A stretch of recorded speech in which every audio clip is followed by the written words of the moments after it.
America, in the continually harsh public discourse over the president's proposals for federally managed health care, the big government progressives in both the Democratic and the Republican parties have been trying to trick us. These folks who really want the government to care for us from cradle to grave have been promoting the idea that health care is a right. In promoting that false premise, they have succeeded in moving the debate from whether the feds should micromanage health care to how the feds should micromanage health care. This is a false premise, and we should reject it. Health care is not a right, it is a good, like food, like shelter, and like clothing. Okay, what's a right? A right is a gift from God that extends from our humanity. Thinkers from St. Thomas Aquinas to Thomas Jefferson to the Reverend Dr. Martin Luther King Jr. to Pope John Paul II have all argued that our rights are a natural part of our humanity. We own our bodies, thus we own the gifts that emanate from our bodies.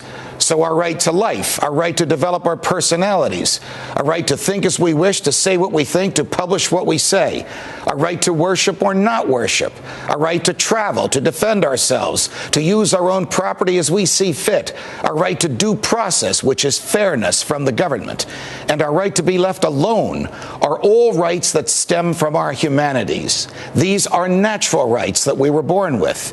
The government doesn't give them to us, and the government doesn't pay for them, and the government can't take them away unless a jury finds that we have violated someone else's rights. What is a good? A good is something we want or need. In a sense, it is the opposite of a right. We have our rights from birth, but we need our parents when we are children, and we need ourselves as adults to purchase the goods we require for existence.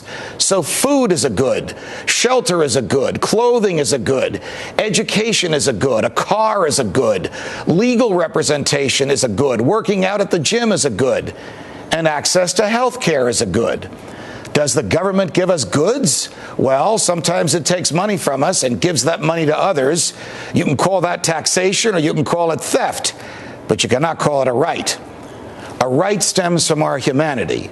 A good is something you buy or someone else buys for you.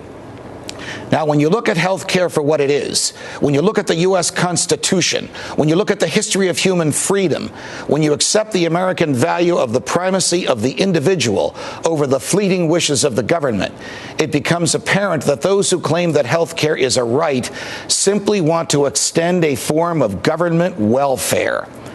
Now, when I make this argument to my big government friends, they come back at me with, well, if people don't have health insurance, they will just go to hospitals and we'll end up paying for them anyway. Well, why should that be? We don't let people steal food from a supermarket or an apartment from a landlord or clothing from a local shop. Why do we let them take health care from a hospital without paying for it? Well, my big government friends contend that's charity. Well, they're wrong again. It's impossible to be charitable with someone else's money. Charity comes from your own heart, not from the government spending your money. When we pay our taxes to the government and it gives that money away, that's not charity, that's welfare. When the government takes more from us than it needs to secure our freedoms so it can give some of that money away, that's not charity, that's theft. And when the government forces hospitals to provide free health care to those who can't or won't care for themselves, that's not charity, that's slavery. That's why we now have constitutional chaos, America, because the government steals and enslaves. And we outlawed that a long time ago.